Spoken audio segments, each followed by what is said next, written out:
buenas tardes, estimados amigos, amigas, auditores que nos escuchan y aquellos que esperamos se vayan sumando al programa. Estamos aquí partiendo por primera vez, la primera edición de este programa que esperamos sea parte de lo que escuchan y van a escuchar en los próximos meses. Se trata de 2/3, una propuesta que busca hacer una radiografía del proceso constituyente. Esperamos que además aportar en cuanto a ideas, a conceptos, a interpretaciones, a esta discusión que el país viene teniendo y va a sostener durante más de un año y que esperamos fructifique y nos lleve a tener una nueva constitución. Y por lo tanto nosotros, como no somos constituyentes y no somos candidatos a constituyentes, sí queremos acompañar este proceso, analizarlo, reflexionar con ustedes y para ustedes y con ustedes, repito, sobre lo que está pasando, lo que va a pasar y lo que implica para el país, para la sociedad chilena, para el futuro. Me acompaña en este viaje mi buen amigo Atricio Milla. Ambos somos profesores, estamos ligados al mundo de la educación y nos interesa la participación en las organizaciones y en la política, en el caso particular mío, y esperamos ser un buen compañón, unos buenos compañeros de ruta en este proceso. Atricio, ¿cómo estás? Bienvenido. Muy bien, Alejandro, muchas gracias. Precisamente en base a lo que tú comentabas, hemos preparado una suerte de nota editorial y que va a ser la base de lo que vamos a conversar en un par de minutos más. A propósito de ese tema, hemos parafraseado el título de un film muy famoso que estuvo acá en Chile y hemos llamado a esta nota editorial Las 50 sombras más oscuras, pero de la política chilena.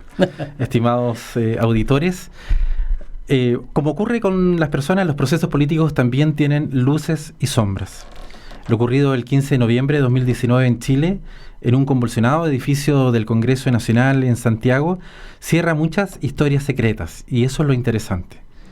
Esa noche, en una suerte de parodia del orden, los partidos políticos, a través de sus representantes, decidieron firmar un acuerdo por la paz social y nueva constitución. Sin duda fue el momento más crítico, pues la percepción noticiosa, ustedes recordarán, era que el mundo político se venía abajo producto del estallido social que se originó días atrás en una muy oscura tarde del 18 de octubre de 2019, cuando la peyorativamente llamada clase política tuvo que realizar, como si fuera un avión, un aterrizaje forzoso a la realidad nacional, y cuya caja negra de este metafórico avión sigue encerrando los secretos de las causas de una convulsión social y días de furia de una parte de la población civil a lo largo de todo Chile. Ustedes recordarán que el presidente Sebastián Piñera, en su común visión chilecéntrica, como fiel representante de la élite político-económica, se sinceró ante los medios de comunicación diciendo, abro comillas, no lo vimos venir, cierre de comillas. Se refería naturalmente que al estallido social. Entre el 18 de octubre y el 15 de noviembre de 2019, la sociedad chilena y los partidos políticos han protagonizado su propia 50 sombras más oscuras. Pero son sombras que se refieren a las causas y a los responsables del estallido social. Y por cierto, el porqué de la estrategia política de redactar una nueva constitución. Esas sombras, estimados auditores, son las distintas formas de abuso de todo tipo que han venido ocurriendo y afectando a la población civil por décadas y que se expresan en un deterioro de la calidad de vida y el alto costo de la vida en Chile. Son predictores que no fueron tomados en cuenta por los analistas políticos ni por quienes revisan los datos de macroeconomía. Son variables de la dinámica social, económica y política que un día se alinearon para transformarse en factores críticos para un estallido social como tantos otros en la historia de Chile. Para tomar una frase, una expresión de la época, el acelerante del estallido social, para refrescar memoria, como dicen los abogados, fue la evasión del pago del pasaje del metro en Santiago, que sufrió un alza de 30 pesos. Pero luego, ustedes recordarán, la consigna del estallido social fue no son 30 pesos, sino 30 años, resignificando con esto una profunda crisis en las instituciones republicanas y coaliciones gobernantes del período. Incluso hay quienes piensan que este estallido social es el fin del proceso iniciado el 11 de septiembre de 1973, con el golpe militar y la instauración experimental de un modelo económico neoliberal que desembocó en una mercantilización excesiva de la vida cotidiana, con manifestaciones claras en la economía del hogar. Debemos mencionar el alto endeudamiento de la familia, los ingresos insuficientes, la precarización del trabajo, el sistema de pensiones insuficiente y desigual, la carestía de los remedios, el deficiente sistema de salud, en fin, la lista es bastante amplia. Pero también el estallido social interpeló fuertemente la utilidad de la política, entendida esta como la búsqueda permanente del bien común y la percepción de que toda una élite político-económica se burla del común de la gente. Las recordadas frases emitidas por la primera dama, Cecilia Morel, ustedes recordarán, atacada de nervios por un presunto ataque alienígena, expresando que, entre comillas, debemos compartir nuestros privilegios. O el gerente del metro diciendo, cabro, esto no prendió. O un ministro de Economía que insinúa, levántense más temprano para obtener una tarifa más baja en la locomoción colectiva. No hicieron más esas frases que azuzar el fuego para días de furia memorables, donde la masa social tuvo el ánimo y la voluntad de romperlo todo, incluido el orden social y la relación con los partidos políticos, desencadenándose una conciencia país que tenía todos los síntomas, como llaman los sociólogos, de un desequilibrio normativo. Esos días de furia fueron en contra del orden público y estuvo presente en todas las ciudades de Chile, y de paso sacaron a la luz todas las contradicciones increíbles de un país fracturado, diverso y desigual, enarbolándose banderas que hablan de la dignidad. Ustedes recordarán esta frase, hasta que la dignidad se haga costumbre. El imperativo levantado por una facción no menor de la sociedad civil es que la normalidad no me la devuelven como estaba. Entonces, ¿cómo se sale de una crisis de esta magnitud? ¿Por qué los partidos políticos de derecha y centro-izquierda, menos el Partido Comunista, firman un acuerdo por la paz, cuya propuesta central es una nueva constitución? ¿La nueva constitución se estableció como una estrategia para ganar tiempo? Y si el estallido social no tuvo líderes respecto de la representatividad de este acuerdo por la paz, ¿quiénes están escribiendo el relato de una nueva política y nuevo pacto social? ¿Es la gente independiente o los partidos políticos? ¿Quiénes pueden atribuirse el derecho de ser los dueños de conducir el proceso constituyente? ¿Son los partidos políticos o la sociedad civil? Bueno, todas estas y otras son inquietudes del presente y del futuro en un Chile tan diverso como desigual, y que los próximos capítulos, partiendo por este, Alejandro, dentro de los diálogos nuestros y de quienes nos compartan sus opiniones, van a ser temas de análisis, de debate y de grata conversación, porque la idea es formar cívicamente la ciudadanía, colaborar y avanzar también en la formación ciudadana, que esos son nuestros compromisos también personales. Así es, 2/3 entonces un programa que busca aportar a la formación ciudadana, a la formación cívica, aportar elementos para tener una reflexión, base obligada de toda conversación fructífera.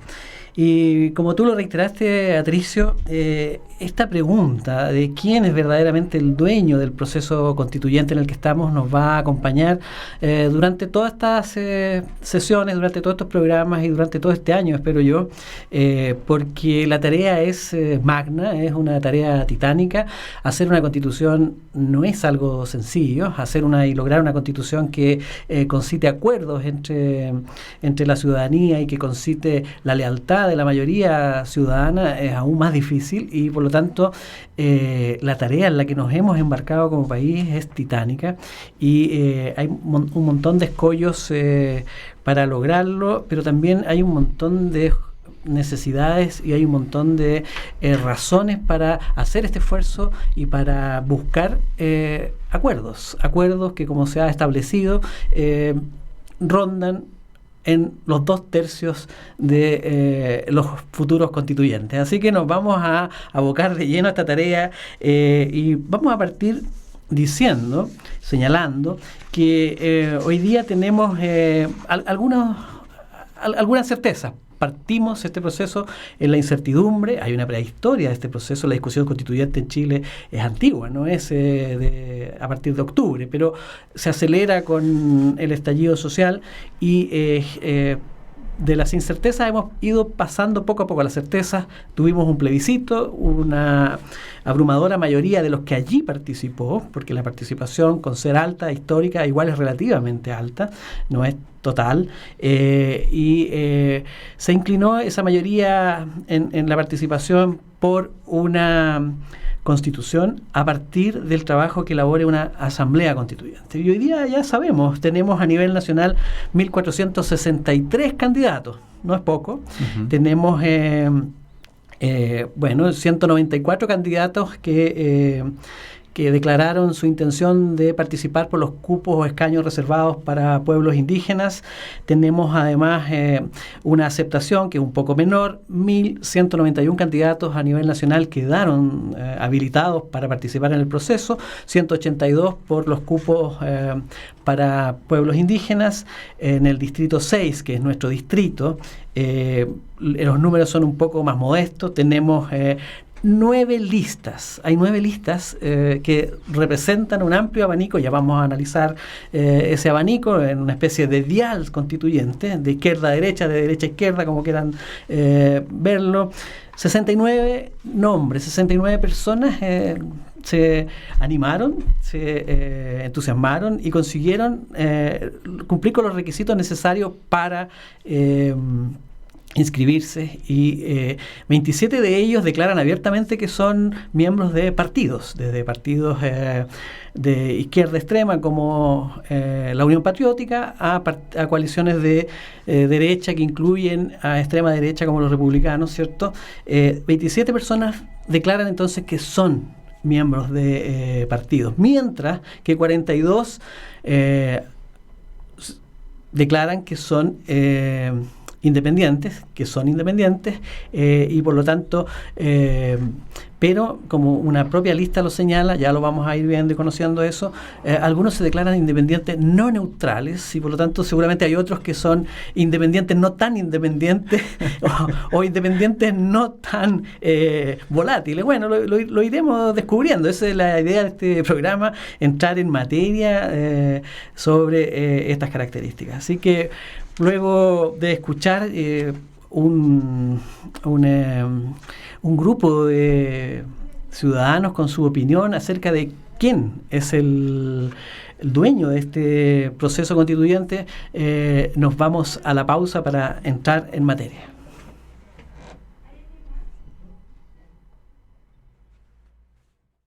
Más que nada, la participación de la sociedad en general, en su conjunto, por la búsqueda de cambios. Quienes salieron a protestar fue obviamente la sociedad civil, la gente común, harta de los abusos, y que la clase política representa para la gran mayoría de la sociedad quien ha administrado este modelo neoliberal que ha generado grandes desigualdades y las sigue generando.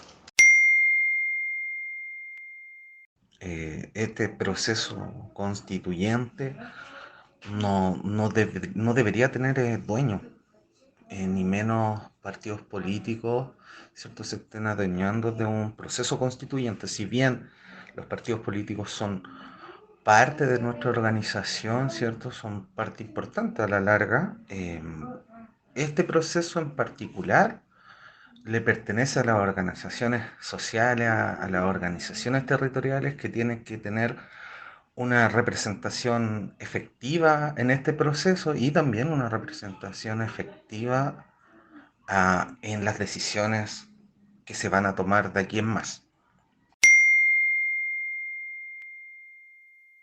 Uno mira con un poco de desilusión este proceso constituyente, donde vemos una serie de partidos políticos, de rostros políticos de hace mucho tiempo que se han apoderado de este proceso constituyente, y a esto le sumamos este reality que parece el proceso constituyente, donde vemos una gran cantidad de figuras de la televisión, de telenovelas que están formando parte a aspirar a un puesto en este proceso. Un proceso que muchos aspiramos que fuera de la población civil, de quienes pudieron ir a protestar y quienes tampoco lo hicieron, pero que se sienten parte de este proceso.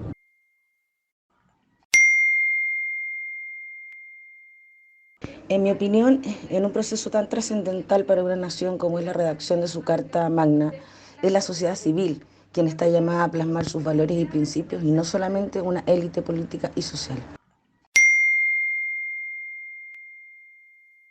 Uno quisiera no reconocer que existe un propietario del proceso constitucional, pero la evidencia indica que sí lo hay. La clase política actual y los señores de los partidos políticos o los amos de los partidos políticos han impuesto las reglas a seguir y a los candidatos que además serán financiados por el Estado a través de la ley de financiamiento de los partidos políticos, en desmedro de cualquier independiente que pretenda ser electo. La ciudadanía en general no está instruida cívicamente y aún fantasea con que participarán activamente en estas fases. Recordemos que una convención constitucional y no una con facultades constituyentes. Por lo tanto, el propietario de este proceso constitucional es el mismo grupo humano que tiene secuestrado al Estado para satisfacción de sus intereses particulares. Gracias. El actual proceso constituyente está tomado por los partidos políticos. De escuchar los audios de nuestros colaboradores, queda la sensación de que efectivamente uno quisiera que la sociedad civil es la que lidera, digamos, este proceso, sea la dueña del proceso constituyente, pero la realidad indica todo lo contrario. Son los partidos políticos quienes finalmente han fijado las reglas del proceso. Por lo tanto, ahí ya hay un punto que podría generar en un momento determinado conflicto, porque hay temas que todavía siento yo que no están resueltos entre los partidos políticos y la sociedad civil. Situaciones que de alguna manera se enfrentaron desde el 18 de octubre en adelante. Uno de los temas es, yo creo, muchas veces considerada como la ilegitimidad de la élite política, fundamentalmente por el sentido utilitario que tiene la política en beneficio de la ciudadanía. Ha quedado muy en evidencia en los últimos tiempos que ha habido una colonización por parte de la élite económica de la política y de los partidos políticos. ¿Cómo se ha notado eso? En que ha quedado la sensación de que ha habido una colegislación, que ha habido un financiamiento ilegal de la política y que de alguna manera el poder económico está de alguna manera rodeando los partidos políticos. ¿Pero será solo eso? No creo. Pero eso también es una falta de la presencia de la ciudadanía, en el sentido que hoy en día, cierto, tenemos una ciudadanía tal vez mucho más vigilante del proceso, y ahí es donde ella tiene que volver a empoderarse. Por eso que hay que mirar con una mirada positiva este proceso constituyente, porque de verdad que como nunca creo que estamos viviendo sí un proceso democrático. La democracia no se define o no se reduce solamente a votar o que a elegir o uno que otro candidato le delega la responsabilidad. Bueno, a mí me llama la atención que en estos testimonios hay una ruptura muy fuerte, hay una separación muy fuerte de la idea de sociedad civil y participación política. O sea, esta imagen de una casta, un grupo, alguien que se apropia, que captura el Estado, muy separado de las organizaciones. Yo en el ejercicio de estos años de democracia, estas décadas de democracia, me he dado cuenta que eso no es así. O sea, aunque se perciba así, lo que quiero decir es que finalmente todos los actores políticos de los diferentes niveles han contado con el apoyo popular. Si no, ¿cómo se explica que en una democracia ocurran este tipo de cosas?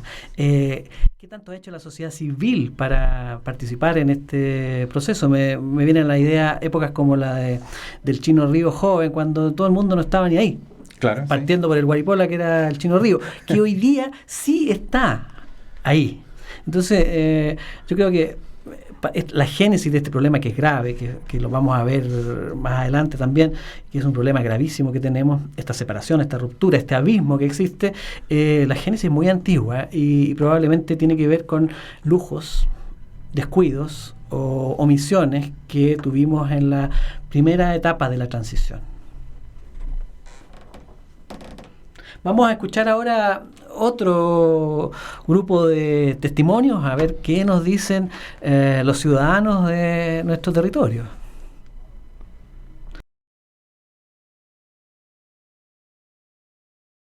Buenas tardes. Creo que uno de los poderes más fantásticos y hermosos de los seres humanos es la capacidad de organizarnos colectivamente. Lo hacemos siempre, en nuestras casas, con nuestra familia, con nuestros amigos y también como ciudadanos a través de instrumentos como la Constitución. A medida que el tiempo avanza y el mundo cambia, tenemos que revisitar los acuerdos que se establecen. Esto es siempre, en todas partes, en todos los lugares. Las sociedades libres realizan esto colaborativamente, escuchando a todas las personas, reconociendo que el mundo va transformándose y que necesitamos distintas cosas. Este proceso siempre es clave, pero para nosotros como chilenos, chilenas, que tenemos este país fragmentado, centralizado, donde unos pocos deciden por muchos, necesitamos que este proceso sea colaborativo, necesitamos escuchar las voces de todas y todos. Este proceso es nuestro. Creo que no. Creo que el Estado en este caso debe brindar las herramientas necesarias para construir esta nueva constitución, pero no ser parte de esta en función de las directrices nuevas. Si bien participar en las mesas de diálogo, en las mesas de trabajo, pero acá los mismos constituyentes debemos ser escogidos y elegidos por la sociedad, por nuestros ciudadanos, ya que desde el punto de vista de los partidos políticos yo creo que tuvieron harto tiempo para demostrar y hacer muchas cosas, por lo cual queda reflejado que esta constitución debe salir desde las bases ciudadanas, para que tenga un real sentido constituyente.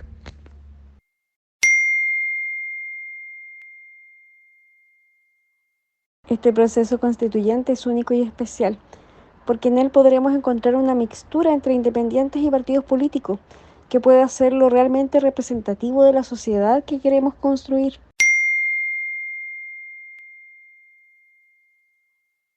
Como persona demócrata, creo firmemente que la soberanía reside en el pueblo. Por lo tanto, es la gente la que libre e informadamente ejerce su derecho a voto, la única dueña del proceso constituyente. Participar de este inédito e histórico proceso es al mismo tiempo un derecho y un deber. Interesante, ¿eh? Aquí tenemos un grupo de opiniones que se diferencia un poquito de las anteriores, en el sentido de que valoran, por ejemplo, la mixtura. Hay una opinión que valora mucho la mixtura entre lo político y lo ciudadano, que tal vez sería un camino posible. Otro, aparece el Estado garante como una figura importante, es decir, un Estado que organice, facilite, pero que no se meta en el proceso constituyente.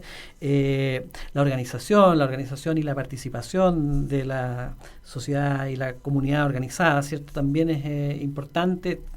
Yo me imagino con mira a la representatividad, que es decir, que esas organizaciones efectivamente representen, porque ese es otro de los grandes problemas del siglo XX, que esas organizaciones que dicen que representan a alguien, efectivamente los representen, porque si no tenemos una sociedad como ventrílocua, ¿cierto? Que hace hablar a un muñeco, pero que en realidad no funciona. Y eso también es algo que puede pasar con las organizaciones llamadas de la sociedad civil. Y una última cosa, derecho y obligación, o derecho y deber, como decía el último testimonio ahí, también es algo muy importante. O sea, no solo es un derecho constituir, es un deber constituirse, y eso me llama la atención de este grupo de opiniones. Parece que se matiza un poco el panorama. Lo interesante, Alejandro, es que de alguna manera se está colocando en primera persona y en primera mirada lo que es de alguna manera el sentido de la democracia, o el valor de la democracia, o la forma que uno tiene para entender la democracia. Y eso es muy importante, porque si lo colocamos con un concepto que se aplicó en los días convulsionados de nuestro país, la primera línea de la democracia debe ser la ciudadanía, es decir, el ciudadano o la ciudadana que se empodera y que tiene la voluntad y la idea de decidir cuál es el destino de una nación. El sistema normativo, el sistema económico, en fin, que queremos tener. Hay tantas cosas. Participar. Yo creo que una de las esencias de la democracia y de la vida ciudadana es la participación. Y aquí hay un tema súper importante, y que lo vamos a ver con el desarrollo del proceso constituyente, es que estas personas que están llegando como independientes, entre comillas, en el fondo están entrando al mundo de la política. Y si hay algo que es muy interesante, es que finalmente quienes realizan o ejercen la política en nuestro país es todo un arte también.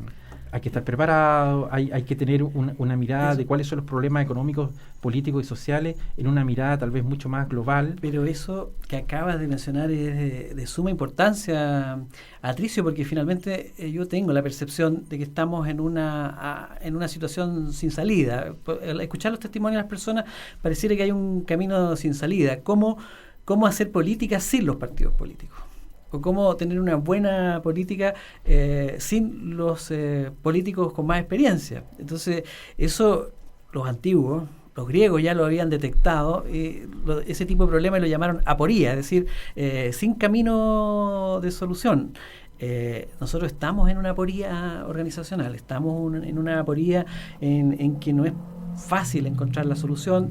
Todas las soluciones posibles nos llevan a un callejón sin salida. Es decir, cuando alguien dice ahí una mixtura, la mejor posible entre fuerzas políticas, partidos políticos y sociedad civil, pareciera ser el camino. Y yo creo que en eso, a propósito de responder la pregunta de quién es el dueño del proceso constituyente y de las alternativas posibles, creo que independientemente de lo que se juzgue, el camino constituyente, el camino de la asamblea constituyente, probablemente en esta aporía, en estos callejones sin salida, probablemente sea uno de los pocos caminos posibles y a lo mejor, siendo bien pensados, esa noche en que se juntaron estos políticos con experiencia, pero muy mal evaluados, tal vez tenían razón y tal vez sin pretenderlo y para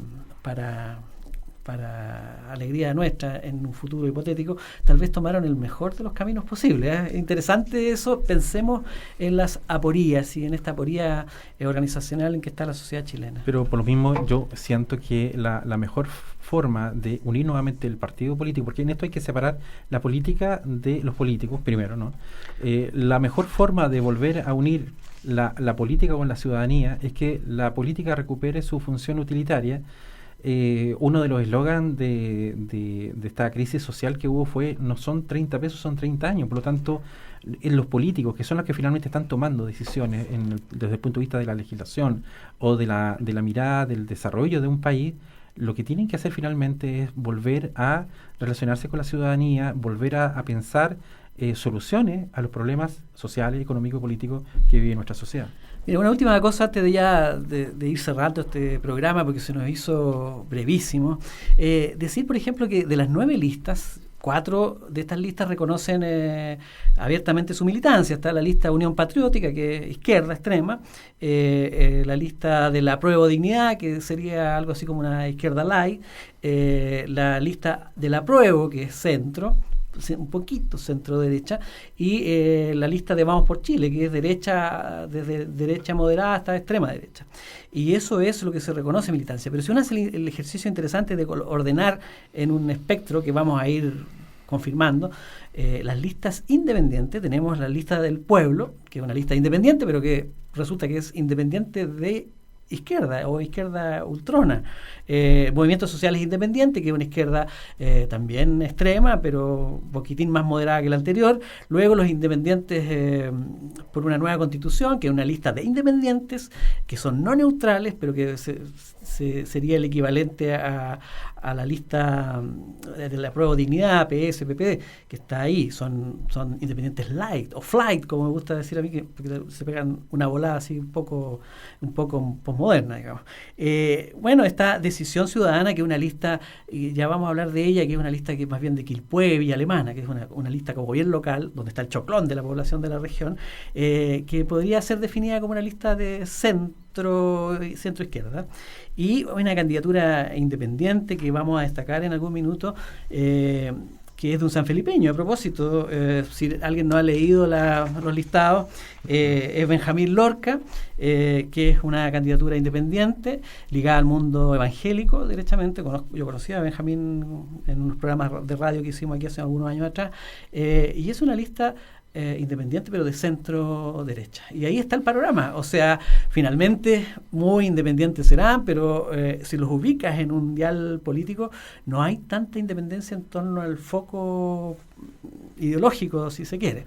De todas maneras, Alejandro, lo positivo de este proceso constituyente es que de alguna manera la ciudadanía está volviendo a involucrarse en el proceso político y a tomar decisiones sobre el destino del país.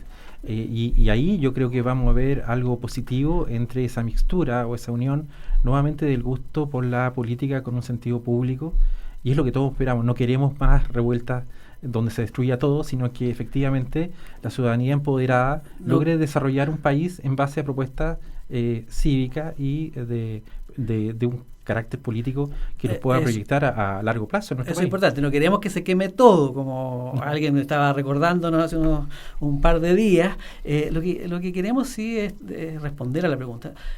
A juzgar por los testimonios que logramos reunir, las opiniones, la soberanía del proceso constituyente debería, o sea, no debería, recae en el pueblo, en su diversidad, ¿cierto? En ese pueblo que es de izquierda, de centro y de derecha. Por lo tanto, en términos formales, tampoco es de ningún sector en particular. Y además esa soberanía debe expresarse, y eso es lo que queremos destacar aquí, en un camino institucional, en el camino de la reflexión, de la discusión, el camino de la Asamblea Constituyente y no otros, ¿cierto?, que también fueron posibles y van a seguir siendo posibles, el camino insurreccional, ese de quemarlo todo, de refundar todo, o el camino de hacerse los lesos, que es el camino de la vieja institucionalidad que este problema golpeó a sus puertas por décadas y nunca le dieron ni no lo vieron venir, como dijo el presidente Piñera.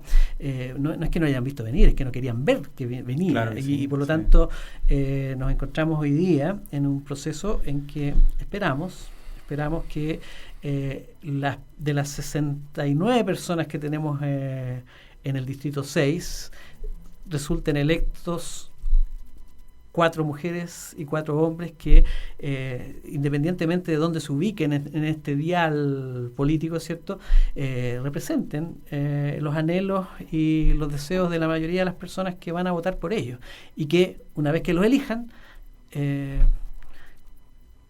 traten de ser fiel en la discusión, en ese largo año de discusión de la Asamblea Constituyente, a esas ideas, a esas propuestas, a esos anhelos, a esos deseos y a esas promesas, porque seguramente van a haber promesas en esta materia. No, y finalmente, Alejandro, este es un mensaje también muy claro a la ciudadanía de formarse cívicamente, formarse ciudadanamente. Las herramientas institucionales están, hay que aprovecharlas, y todo por el beneficio de nuestro país, sobre todo pensando en este presente y a futuro, ¿no? Vienen varias generaciones. Y si no tienen tiempo para leer, buscar, qué sé yo, porque el tiempo falta, escúchenos a nosotros todos los sábados a las 12 horas aquí en Radio Encuentro, la señal que une. Que tengan una muy buena tarde, un muy buen fin de semana, y nos vemos en una próxima edición de 2 tercios, una radiografía al proceso constituyente. Saludos.